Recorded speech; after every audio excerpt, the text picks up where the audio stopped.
Hey, everybody, welcome to the witching hour. Yes, that hour of the day when the veil is thin and magic happens. We have a beautiful guest for you today. We get to know her together. She's a witch, she's an author, she's a spiritual teacher. She's got a great new book out. Welcome, Cyndi Brannen. Thank you so much for coming on my show. Well, thank you for having me. Oh, you are so welcome. So let's even start out right here. This is your beautiful new book, Entering Hecate's Cauldron. Tell us a little bit about this for anybody who hasn't got it yet, because they're gonna. So this book is really a book of shadows. I'm fortunate enough to be let lead and have been leading an online coven for about 6 years now. Nice. And so this book contains spells, rituals, practices that are tried and true coming from the coven. So it's that's the spirit of the book. Okay. You know, It's really beautiful. And it is very much like a book of shadows where you go in, you could find a little bit of everything. Now you on some of your other books, I know you've written a lot. To me, you've really formed a trilogy with Garden and Cave and now Cauldron. Does Cauldron build on the others or diverge from it, the themes of those first two? in garden, I wanted to explore magical herbalism. I think if you're a Hecatean, working with plant spirit medicine is very natural. So that's the garden book is all about that. And in the cave book, I wanted to really dive deep into the symbolism of Hecate's cave as a place of solace and healing. And that book is really dedicated to anyone who is seeking wholeness by shadow healing Mm. and personal inquiry and so on. So they're very different books. And then, like I said, the third one is a book of shadows. So they all go together, but you don't have to read them in order. That's beautiful.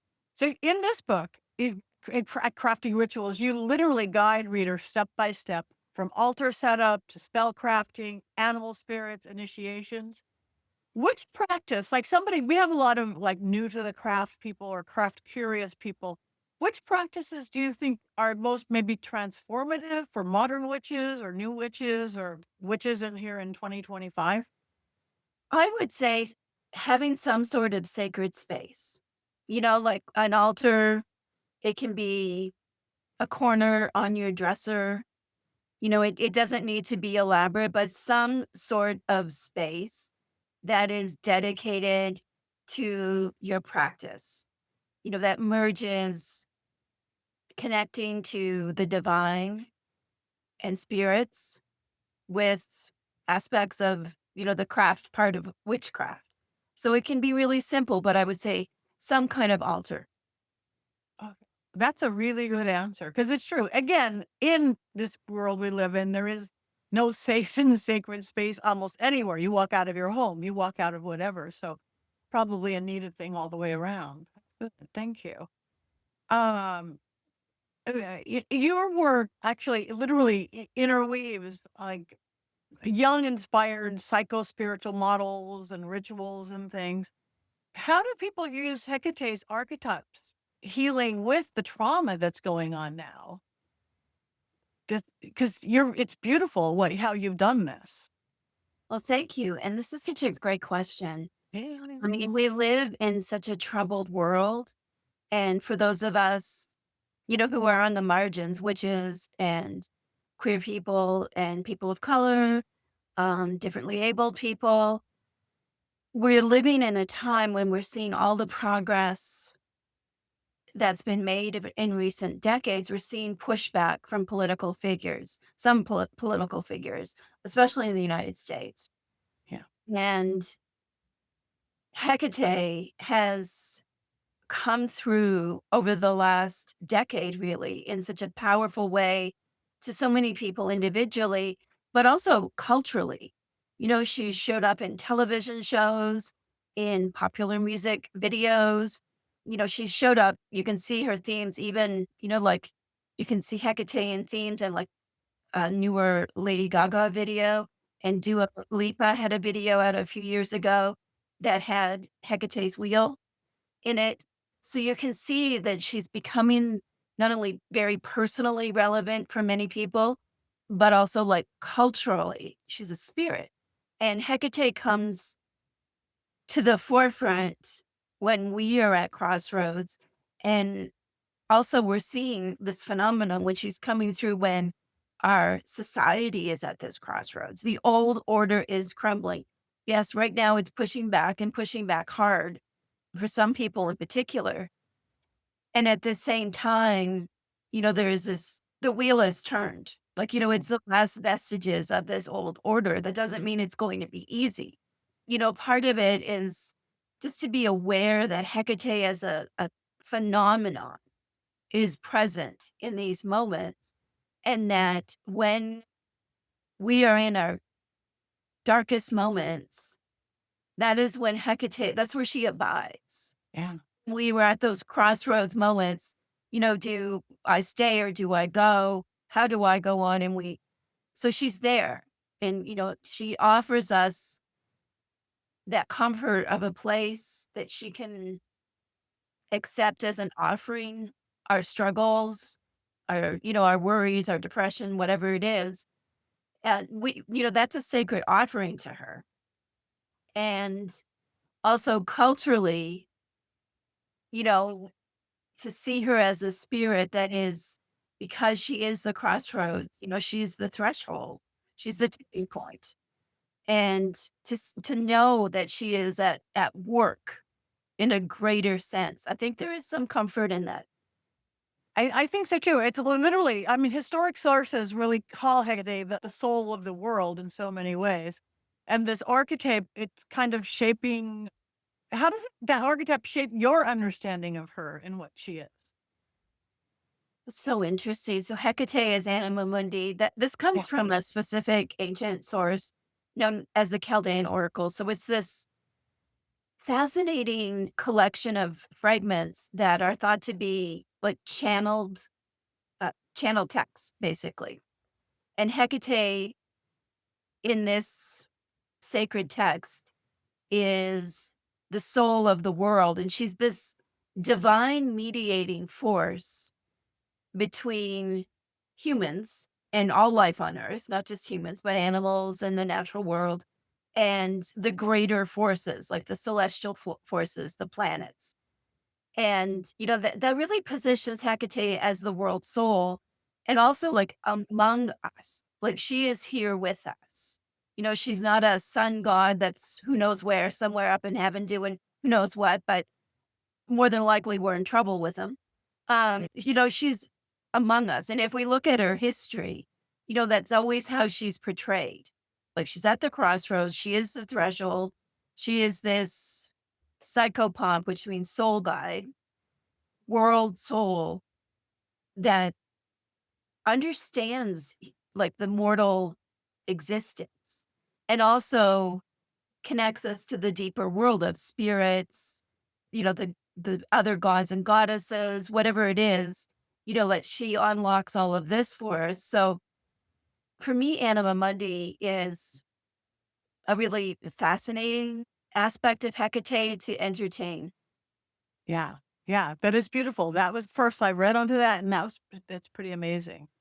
I love also that you have an online coven or work that you do this work, because I'm going to tell a couple people about it that I know that are looking for work in that area. For anybody who's new, how does ritual energy different when done in solitude versus with a coven or group, whether online or not? For anybody who's like new to this. Oh, that's a great question. And I know that you do a lot of energy work. So I know you know the answer to this. So if we look at like what is a ritual? A ritual is an intentional act of connecting to something greater than us. Right? That's what we go in with an intention. We might be making it up or we might be following a verse or something, but we go in with the intention that we want to connect with the divine or spirits, ancestors, something of the deeper world. And when we have that experience by ourselves, it's us and the spirit that we are seeking within the context of a ritual. within the context of a group, whether online or in person, there is that collective energy of the community. And I've been doing this for a long, long time. I think the first online rituals and meditations I was involved in, it was before Zoom, it was before you see people. So a lot of this would be done via email. We would Wow. set a time and we're all going to send energy at this time. Now, of course, we can do it live together. There is that greater energetic phenomenon that happens when people come together with a shared intention and engage like in a shared experience of connecting to something greater than we are as humans. And that's really rich. One of the things we do in the coven is we do a lot of witchcrafting. I really enjoy the craft part of Mm. witchcrafting. And what we always say is that the spirit of this talisman or whatever it is freely shared among the circle. We call them the witch waves, across the witch waves that join us as a coven. So even if you don't have time to make this spell bag or whatever it is, that energy permeates the circle, whether we are in person or across, the witch waves. That technology, of course, technology is magical. It's invisible waves that connect us all. So it's just adding, to those invisible waves that connect us all. And I think that's the difference. You get that sense of community and connection. Yeah, it's beautiful. Speaking of connection to a group, you recently hosted a launch event featuring a cauldron ritual, a meditation, and herbal practices. So, is there a certain part of that ceremony that stayed with you the most, or they seem to affect people, or that? This it hasn't happened yet. Oh, it hasn't? It's in August. Oh, oh, I that's didn't know funny. whether to break it or say Oh, no, no, no. We can cut that part out. Yeah, we can. Really? I read somewhere I thought you had done it. I'm trying to do all this research, but okay. Well, we'll ask you that later. We can cut that out. yeah, I can talk about other things that we've recently done, Okay, tell me what's something you've recently done. but we're always doing something. So one thing that we do in the coven is that we do a ritual, and it's a ritual I talk about in entering Hecate's cauldron as well, which is a ritual of turnips. If you have a cauldron, but you can also see like any vessel you dedicated to your practice as a cauldron. So it's a fundamental ritual that includes water. You can amp it up a bit, make moon water if you want, or just any kind of on chemically treated water if possible. So you get your cauldron, your vessel with your water in it, and then you get a sprig of a dried botanical. Thyme works well. You can rosemary can work well too. Lavender. You go to your supermarket, see what they have, choose a botanical that will dry well, and then you ignite that and you plunge it when it's lit into the water, and then you stir it counterclockwise 3 times. So this is a purification ritual inspired by an ancient ritual known as kurnips. And then you anoint yourself in a clockwise direction. Typically in the coven, we do lower self or the root, middle self or the heart, higher self or the crown in that clockwise direction 3 times. You can fancy it up and use 3 fingers, because of Hecate. We always want to do things in threes because that is, of course, the number that's most associated with her. And then you can asperge your space, your home, and so on. So we do this and we do it during our live events. And when it comes time to do the asperging throughout the circle, people can feel the shift in their immediate environment, even if they're not doing it themselves. Wow. They say it's like a wind comes in, the air feels cleaner. And we've been doing this ritual for several years, and it's always quite remarkable how people say, yeah, like bring on the turnips. Like I don't have the setup to do it myself today, but do the turnips because I need to feel that shift in the, vibrational essence within myself and also in my space. So that's something that we've done so many times, and it's a great ritual. Speaking of things you can join your own as part of a community, it's a great ritual. You can cleanse your whole house. before doing a ritual. And also, if you know have your own online or in person coven, you can anoint each other and cleanse each other's energy centers and so on. And it's just the energy of this very simple ritual that is, of that lineage based on something that's a few thousand years old. Like it just carries a lot of power. And I know if you're someone is new to the craft and they're saying, well, what's one ritual I can do? I would say, it turnips. I know sometimes botanicals and lighting botanicals on fire can be a bit intimidating. But if you are in a position to do that, this ritual is very, very transformative and cleansing, and you'll feel the difference. And a great alternative, like not everyone might want to walk through their house like with a big bundle and smoke their whole house that way and clean their house that way. So it's also an alternative to that. I think that's beautiful. I'm gonna have to join in with them. And I believe because since discovering Zoom post COVID, I don't think there is any time and space on the other side of the veil where we work our ritual and magic. So it's like however many people are on that live with you, it's we're all in one space. I Mhm. just saw so that makes perfect sense that you're gonna get the clearing from this person over here. I think that's awesome. So your whole book really is written like a book of shadows. Did you was that and people can really integrate that into their own book of shadows and their own personal practices? That would be ideal. With any of my books, any of my work, my hope is that people are inspired to interpret it in the way that it works for them, the way that it feels right for them. So I would love to see different exercises and rituals from the book, being inscribed into personal books of shadows. Like that's beautiful. Okay.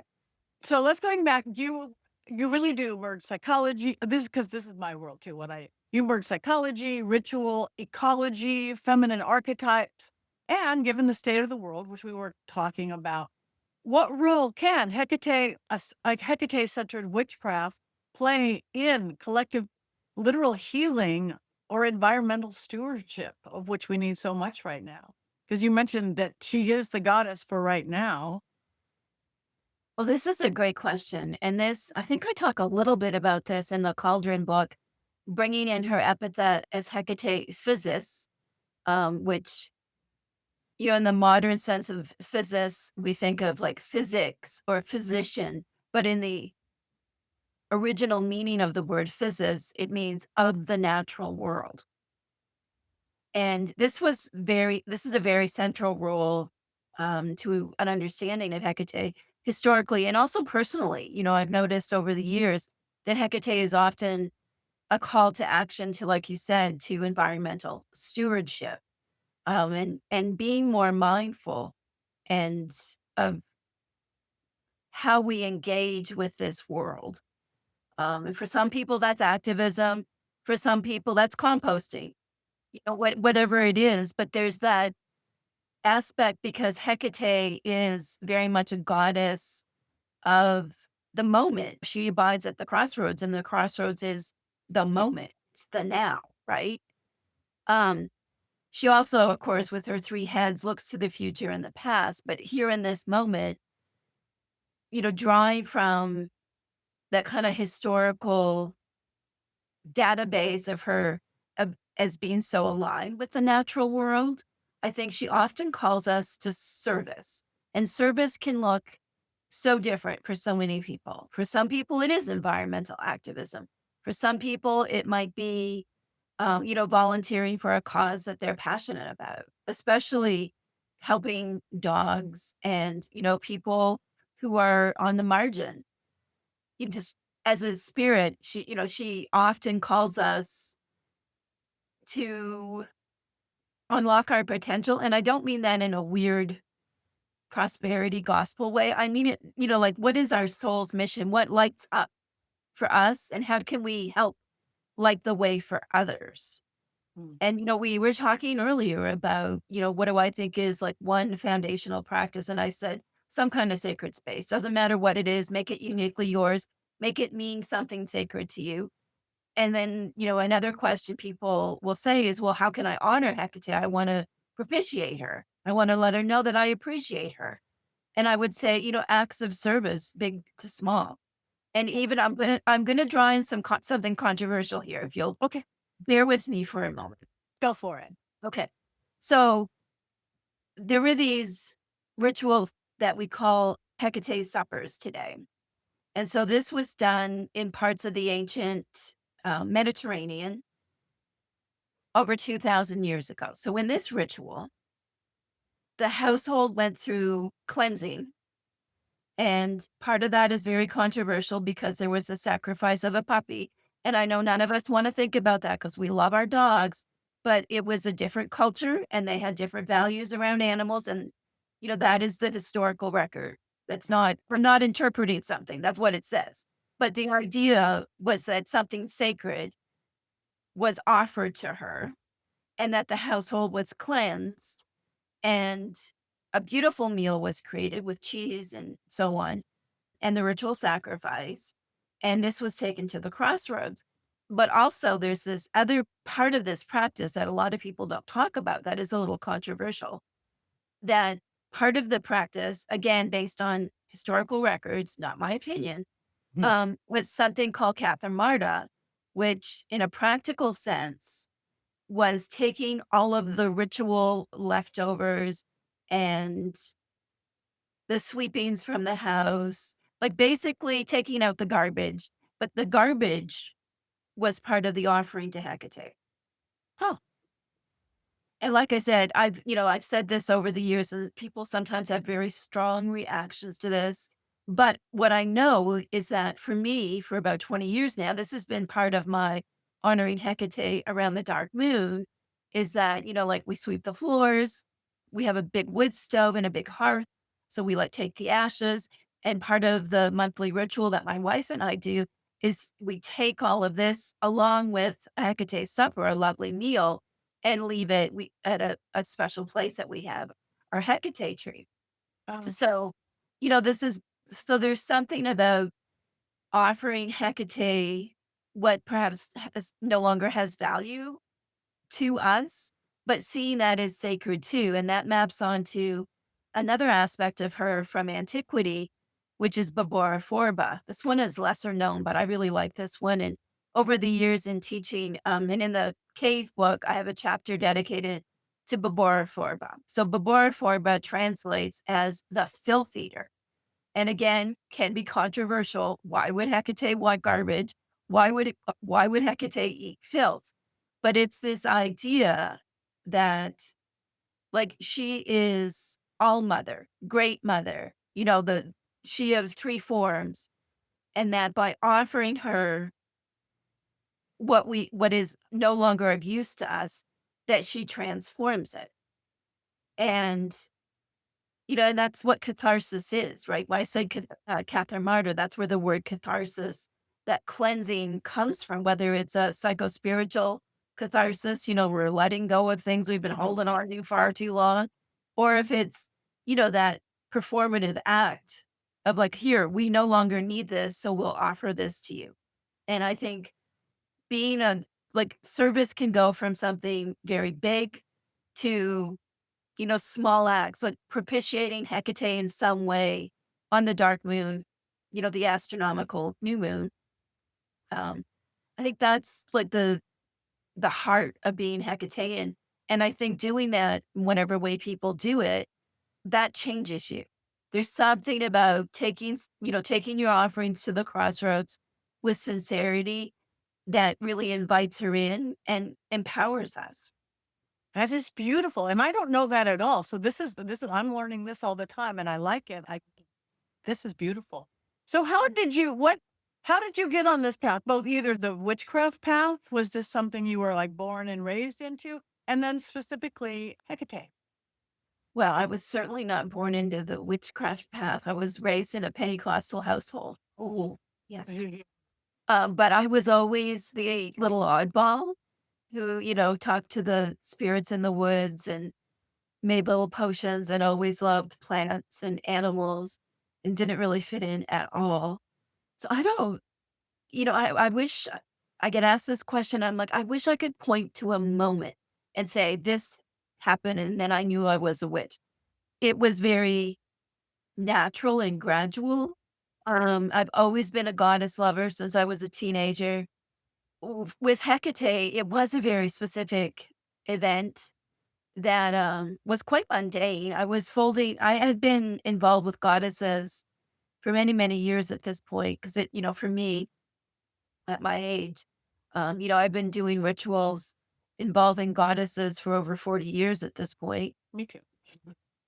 Like, when did we get started? I don't know. But with Hecate, I was over 15 years ago. I loved Artemis and Isis and Persephone, of course. The goddess. I think everyone has to deal with Persephone at some point if as they, develop themselves, right? Like Yeah. we have to confront all the things that Persephone can bring to us. And then one night it was super late and I was just folding towels and typical busy single mom, long work day, kids in bed, super late, but someone's got to fold those towels. Not exactly what you would think of as a super sacred time. But Patty, maybe you can relate to this. There is something when we're tired and doing something really mundane that it's almost like we can fall out of our usual mind traps Yes. and open up to something deeper. It's like we're so tired, we can't fuss about the to-do list. You just you fall into something greater. Yeah. Um, Too Yeah. tired for the chatter. Yeah. it's like my brain can't brain right now. So the deeper me has an opportunity to light up because my brain is not doing all of its usual spiral dancing about 50 million things. And then I just heard a voice say, "It's time." And I knew it was Hecate. Like I of course knew who Hecate was, having been involved with goddesses for so long, but had never really thought that, she would be my primary goddess. You might remember this, like kind of back in the day, going back 20 years, a lot of people talked about Hecate as a crone figure. You know what I mean? Like she was a Yeah. Yeah. crone, Yeah. Eden mother crone, who a lot of people would stick Hecate on the crone side of things. And I was very much like not into my croning at that point, although I am now and very happy to be. Yes. Me too.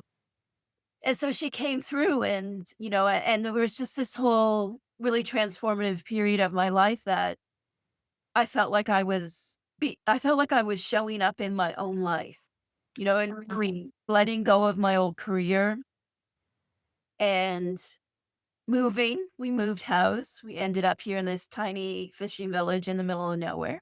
Wow. Um, and I felt like I was answering a greater call. And yeah, the whole encounter, that period with Hecate was so profound. And I wish everyone who's watching and listening, I wish you all get to have that kind of experience because it's hard to describe. So get really tired, go fold some towels, and but no, I do think when we get past that point of getting out of ourselves, that's beautiful. Ah, this is great. Okay, last book question before we go. The book emphasizes spirit guides, sacred correspondences. So for somebody that new, how can they differentiate again authentic embodied connection versus okay, I'm reciting this list here that's written on this ritual. It gives that inner connection for somebody who just new stepping into it. Any hints or clues? Oh, that's such a great question. Well, I think it's something that I just said, like I said, I can't really describe that experience. And I think that's it. Talking about authentic, deeper experiences can be really difficult. Something lights up inside of you. Something, a key unlocks something. Like you feel it in your heart center, like you feel it in your gut. Like, it's that full body yes, that this is what's meant for me. And that's something that I can write about it, teach about it, you can talk about it, you can teach about it, but until someone has that experience, that thing that lights you up, that is the thing you should do. whether it's in my books or not. At the end of the day, my wish for everyone is that they follow whatever lights them up. I think that is beautiful. That why words of wisdom indeed. So, all right. So I'm sure everybody is enthralled with you as I am. So tell people where they can find you, where they can find your book, where they can find if they're about group rituals and things that you do, because I'm sure they're going to be very interested. Okay, thanks so much for the opportunity. Yeah. My books, especially the Hekate trilogy, available wherever books are sold. The second edition of the Keeping Her Keys book, which is just it's so amazing that this book came through me, and thank you to everyone who's purchased this book over the years. So those are my books. And then I have my first book, True Magic, which so if someone is like, I'm not into the divine, I'm not into Hecate, I do have my first book, which really focuses on planets and the elements, plants, lots of room for however, whatever spirits you work with. And then everything else, go to keepingherkeys.com. I have a Substack, and that's usually where I post. And once in a while, you can find me on Instagram, but I'm there on my Substack every week with a new blog post. So sign up for the newsletter on the website, and you'll get all of my announcements and events. And we have coming up mid August in the school in Covina, we're entering the gate of release. So that's a period of letting go of what no longer serves. And we explore Hecate Custodian for her underworld aspects, Hecate Lapadios, her role as torchbearer. And then I mentioned Babor Forba earlier. So Hecate is the bringer of catharsis. And later in October, I think it's around the 21st of October, I'll be leading a month-long immersive, intensive program that consists of what we call 30 days of Hecate. Mm. So 30 days of live events, rituals, and ways for all of the students in that to share their daily devotional practice. So it's built around the idea of a devotional cycle, which I talk about, I think, in a couple of my books, but I know it's at the back of this book as well. The devotional cycle is so transformative. So 30 days of Hecate, we call it the Via Hecate. So that's coming up in October. Okay. Oh, that's fabulous. And they can find that by keepingherkeys.com. Definitely. Okay. That is so good. Thank you, Cyndi. This has been fascinating. Again, I was like, oh, yay, she's a Hecate girl. I can't wait for this. So thank you for your wisdom. Thank you for coming on the show. You guys like her, follow her, find her Substack. And when think any last words of wisdom for anybody before we go? Well, thank you for having me. And I think the thing is just trust what feels right.